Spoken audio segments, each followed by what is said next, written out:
Hello, dear parents. Here we are in a whole new reality with this global pandemic.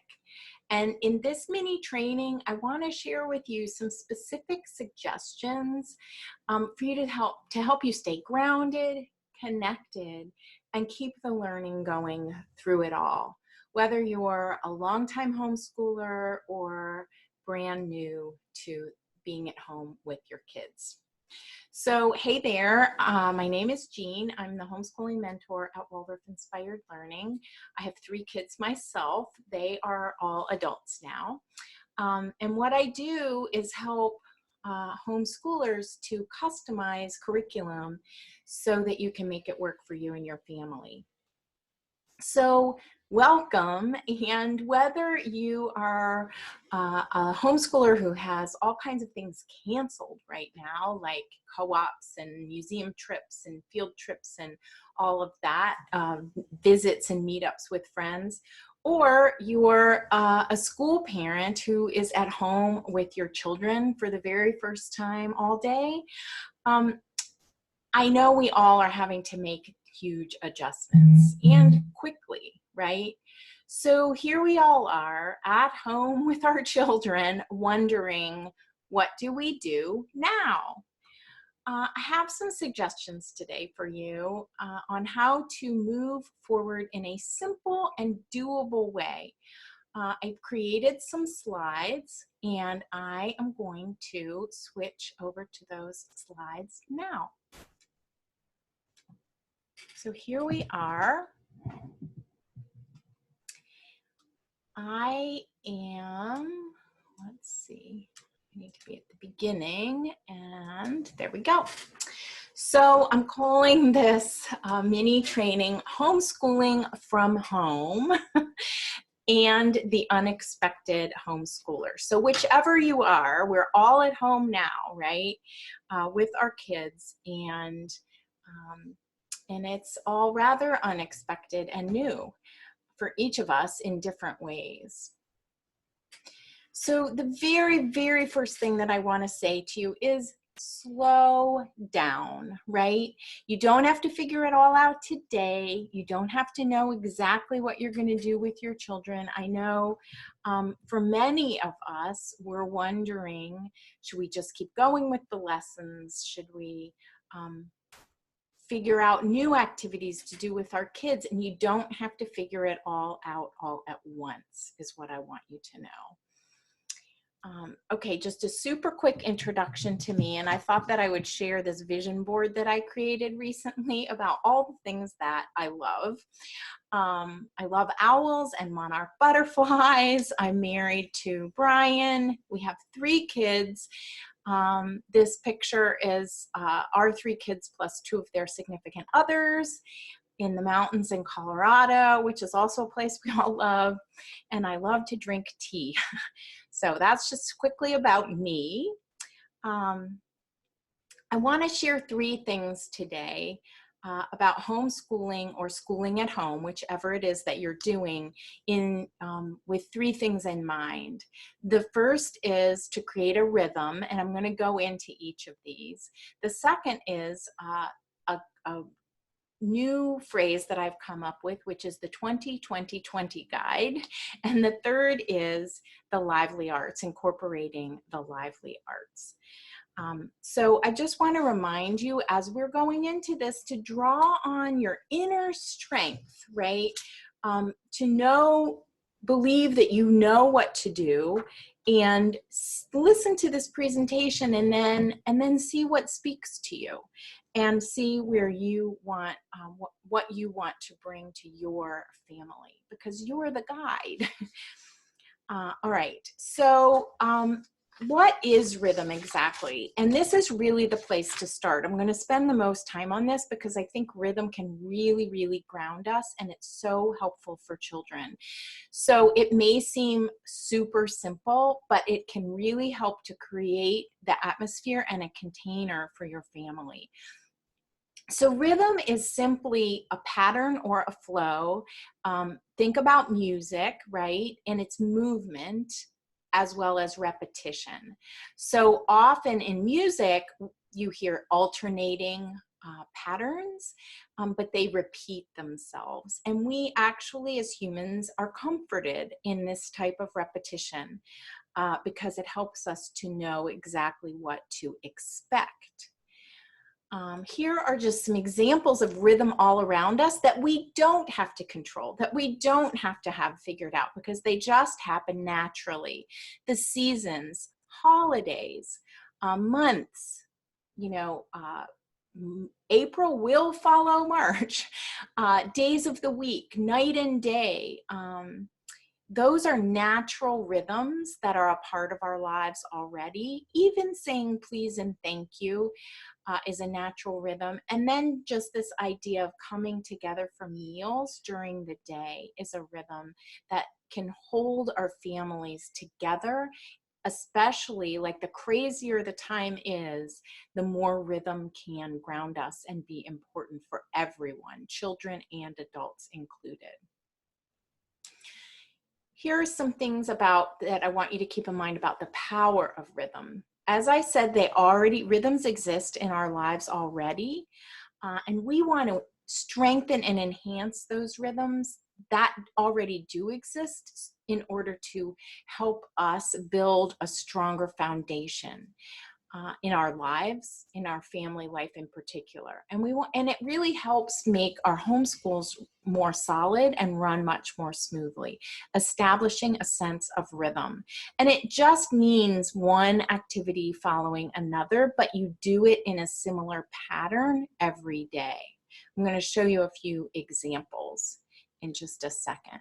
So what does rhythm do for us? It helps to build predictability because it takes less effort. We don't have to recreate it's not like every single day is this blank slate and we have to decide what we're going to do all day long. If we have these kind of chunks of time where we know this is the time when we gather for a meal, this is the time when we go off and do some independent work. Rhythm helps children to feel secure, which is something really important during challenging times, especially. And rhythm helps to lay a foundation for cooperation and connection. When children know what to expect, they actually are more likely to cooperate with what it is that we are hoping they will do. All right, so here's just a very simple example of a daily rhythm. And I do suggest I have this in 3 chunks of time: morning, afternoon, and evening, but you can do this in one long kind of list as well. But I do suggest you create some kind of visual because it can really, really help everyone kind of be on the same page and feel secure. So morning, wake up, eat breakfast, do chores, and have a morning lesson. Afternoon, lunch, have some read aloud time. Rest time is so important no matter what age we are, and especially when we're in the house together all day long. Having everybody go off into their own little space, their cozy corner, their bedroom, wherever, and do something by themselves gives us all a very important break. And then playtime. Dinner, prep dinner together as a family is a really good thing to do. Have dinner, eat dinner, and then have some games or more reading time, and then bedtime. This is super, super simple. You can do it however you like. It's going to be different for every single family, but I just wanted to share this with you as an example.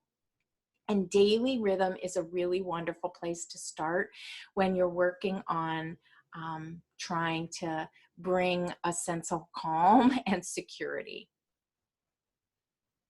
So I do have a free guide on my website, Waldorf-Inspiredlearning.com/free guide is the link that you can go to. And I created it, it's called Save Your Homeschooling Day. And I created it for parents to work through these steps, but mainly the end goal is for you to create some sort of visual for yourself that has your daily rhythm for your family on it. And I encourage you to post it somewhere so everybody can see it. One of the fun things about the guide is that there are a number of photos and images of homeschooling families in my community who have shared their rhythm charts so that you can get an idea, like some really creative and fun ways, some super simple ways, so you can get an idea of how to create a daily rhythm for yourself and hang it up on the wall. All right, my second tip is what I'm calling the 20-20-20 guide. And honestly, this is really a way of looking at, okay, what's the minimum viable homeschooling day look like, right? And honestly, you could spend 20 minutes outside, 20 minutes doing some math practice, and 20 minutes with a read aloud. It all adds up to 60 minutes. You don't have to do it all together. And this would be an acceptable day of learning for your children. Why is this enough? It's enough because children are learning all the time. We are learning all the time, right? As homeschoolers, many of us count hours. So we're in many states, the regulations vary state by state, but in many states we are required to provide our children with a certain number of hours of learning. And when we count hours, all kinds of things can count, right? Learning to fix a bicycle chain, following a recipe, figuring out how to fix just about anything, right? Reading books and discussing them, comparing books to the movie version. All kinds of things are learning activities. And that's really one of the reasons that a lot of us choose to homeschool, because our definition of learning is actually bigger than many brick and mortar schools or many mainstream systems of education. And we want to be able to see the possibility for all sorts of learning activities for our children. I have a quote from John Holt. He's an author and an educator. By some, he's considered the kind of the father of the modern homeschooling movement. He wrote a number of books, including a book called How Children Learn. And this is a quote from him. "Children learn anything and from anything and everything they see. They learn wherever they are, not just in special learning places." So keep that in mind. This is an opportunity for you to think about and even observe your children learning in so many different ways. So back to the 20-20 guide, super, super simple. It really is enough as a minimum viable homeschooling day. Now, you're going to do more than this on a lot of days, but I just want to give you a sense of relief, really permission. Permission is what we need sometimes to say, yeah, if we spend 20 minutes outside, 20 minutes on math practice, and 20 minutes reading aloud together as a family, we're good, because you are. The math practice can also be following a recipe, playing a game. There are all kinds of ways to for learning to happen. So let this be the 20-20-20 guide. Let this be in your mind. Just keep it as a little seed in the back of your mind to give yourself permission that this will be enough. Children actually also benefit from being bored sometimes, so be sure that you have some downtime during the day when they get to do nothing, and when they say they're bored to you over and over again, if they do, if they're that type of kid, then you can say, I hope you find something interesting to do. Or not even that, just say, yeah, interesting, because they will eventually, right, find something that they really enjoy doing, and that's where creativity and new ideas come from. We need some downtime every single day. Our third idea here that I want to share is called the lively arts, and this is something that Rudolf Steiner came up with when he created the Waldorf approach, and here's a visual that I created for it. The lively arts he defined really as the arts that make learning come alive and be really hands-on and engaging. So they include storytelling and movement, speech, drama, music, modeling, drawing, and painting. And they really make up the whole of Waldorf education in the sense that every single subject that is taught weaves some of these lively arts into the lessons about the subject. Here's just another version of it in list form. And we don't do all of these every single day, so don't feel overwhelmed by that thought. I just want to invite you to consider weaving some of these arts into your lessons in new and different ways so that you can bring the learning alive. And because learning isn't just sitting at a desk with a pencil and paper. It's so, so, so much more than that. And the lively arts were created by Rudolf Steiner because he believes that as human beings, and I believe this too, that the arts bring us joy and they help to make the learning more memorable. And that is something really, right, that we all want, is to have the learning be more memorable. Here is a wonderful quote from Goethe, and he said, a man should hear, or a person should hear a little music, read a little poetry, and see a fine picture every day of his or her life in order that worldly cares may not obliterate the sense of the beautiful. I just love that. Music, poetry, and a beautiful picture every day. It helps to feed our souls. It really helps us to feel alive, and the arts help us connect to other people in a lot of ways. There's so many ideas for how to do this. I'm just going to mention 3 super quickly right off the bat, but I want to encourage you while you're at home to think about activities like the arts that can integrate lots of learning into one activity. You can take a story and turn it into a script and then turn it into a puppet play.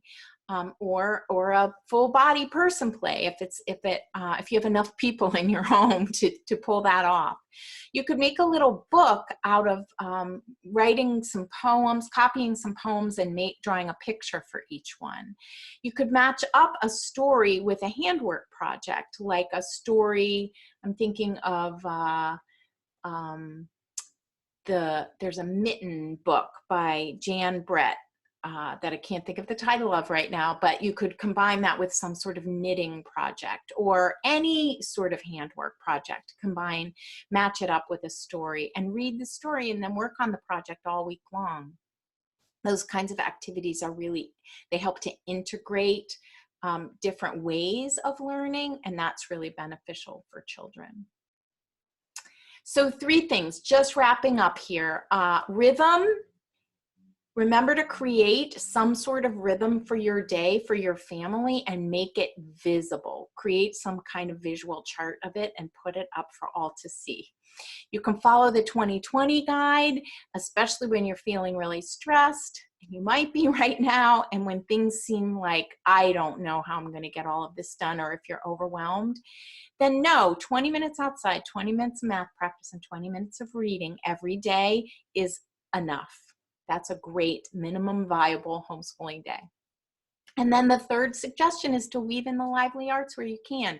Keep it light. You don't have to do all of them at once, but it might help spark some fun, fresh ideas for you to engage in with your children. And lastly, I just want to remind you that I have this free guide about rhythm because it is the place to start. So you can go to my website, Waldorf-InspiredLearning.com, to find that. If you do want more guidance from me, I help homeschoolers I have an ebook that's a toolkit for Waldorf called Waldorf Homeschooling Simplified. I have a mentorship community of homeschooling parents. And I also do one-on-one mentor sessions with parents about their own specific situation and offer guidance that way. So I hope this has been helpful, and thank you so very much for joining me for Homeschooling from Home, plus the Unexpected Homeschooler.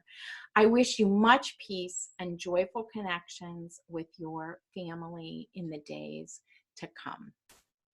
All right, thanks for being here.